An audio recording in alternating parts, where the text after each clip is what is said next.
Assalomu alaykum hurmatli do'stlar. Mening sog'lom turmush tarzi bo'yicha marafon kurslariga xush kelibsiz. Mening ismim Berdiqul To'rayev. 15 yildan ortiq ish tajribam bor. Tibbiyot yo'nalishi bo'yicha va kardioxirurgiya sohasi bo'yicha 13 yillik ish tajribam bor.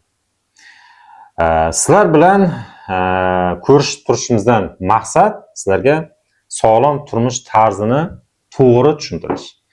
To'g'ri ovqatlanish, to'g'ri ozish, jismoniy harakatlarni organizmga foydaliligi, ruhiy xotirjamlik, qo'rquv vahmadan xalos bo'lish. Bularning hammasini sizlarga tushuntiraman. Va sizlarni tabriklamoqchiman o'rtoqlar. Nima uchun? Chunki siz birinchi qadamni qo'yyapsiz. Mumkin sizda qanaqadir kasalliklar bordir yoki kasalliklarning oldini olish niyatingiz bordir. Lekin eng asosiysi siz sog'lom hayot sari qadam qo'yyapsiz. Bu juda ham quvonarli. O'zingizdan faxrlanishingiz mumkin, g'ururlanishingiz mumkin. Chunki siz hozirgi qadamlaringiz, hozirgi odatlaringiz yaqin 15-20 yillik salomatligingizni beradi. Kasallik o'z-o'zidan paydo bo'lib qolmaydi o'rtoqlar.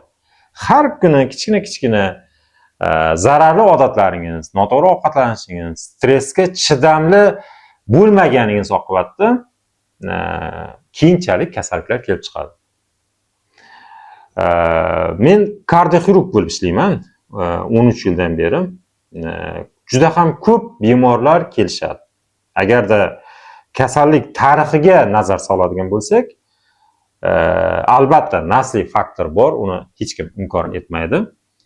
Bunga biz ta'sir qila olmaymiz naslga, lekin turmush tarzimizga ta'sir qila olamiz.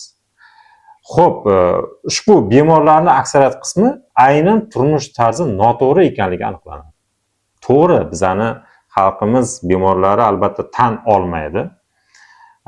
O'z-o'zidan paydo bo'ldi deydi. Yo'q, men to'g'ri ovqatlanaman, to'g'ri harakat qilaman, ishlayman. O'z-o'zidan paydo bo'ldi deydi. Yo'q o'rtoqlar, unaqa hech qachon bo'lmaydi. Sabab ko'p. Masalan, hammani ayblashingiz mumkin.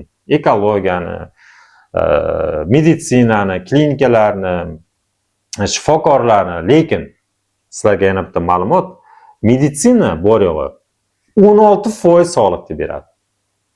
Ya'ni farqi yo'q. Siz Amerikada yashasangiz ham, Yevropada yashasangiz ham, bor yo'g'i 16, 18, nari borsa 20%. Qolgani sizga bog'liq o'rtoqlar.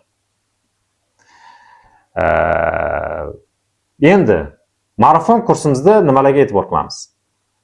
Birinchi navbatda siz fundamental bilimlarga ega bo'lasiz. Ya'ni kaloriya defitsiti haqida umumiy tushuncha, qanday qilib ozish mumkin, qiynalmasdan ozish mumkin va to'g'ri ovqatlanish, jismoniy harakat, kasalliklarni oldini olish, ruhiy xotirjamlik, qo'rquv vahmadan xalos bo'lish. Agarda yurak kasalligi bor insonlar bo'lsa, ularning turmush tarzi qanaqa ketish kerak? Bularni hammasiga siz javob olasiz. Bilasizlarmi? Nima uchun aynan ushbu to'g'ri ovqatlanishga, to'g'ri ozishga, sog'lom turmush tarziga juda ham keng e'tibor qaratyapman. Albatta kasalliklar bo'yicha juda ham ko'p gapirsa bo'ladi, lekin kasallikni negizini agar xalqqa oddiy tilda tushuntirmasak, bundan foydasi yo'q. Shuning uchun ushbu marafon o'quv mashg'ulotlarimni tashkil qildim va sizlarda qanaqadir savollar bo'lsa, bemalol menga murojaat qilishingiz mumkin.